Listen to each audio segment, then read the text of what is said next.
قرآن مقدس کی آیت سنیے، سورہ کہف کے اندر، المال والبنون زینۃ الحیات الدنیا والباقیات الصالحات خیر عند ربک ثوابا وخیر املا۔ فرمایا یہ مال اور یہ بیٹے یہ دنیا کی زیب و زینت ہے، یہ دنیا کی خوبصورتی ہے۔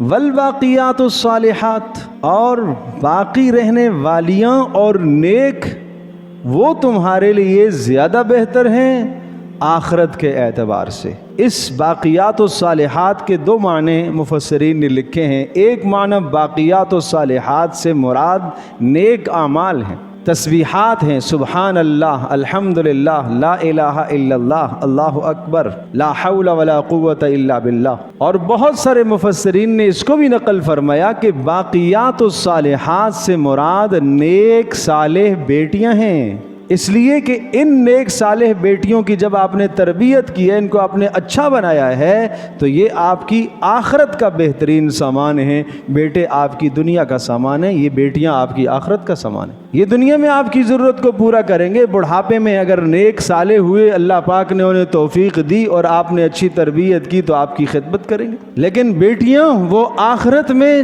آپ کے اور جہنم کے درمیان میں پردہ حائل کر دیں گی۔ اس لیے بیٹیوں کی ولادت کو منحوس نہ سمجھا جائے، ان کو برا نہ سمجھا جائے، یہ بہت بڑی اللہ کی نعمت ہے۔ اور پھر اللہ پاک نے جسے بیٹی عطا فرمائی ہے اس بیٹی کی تربیت کرے۔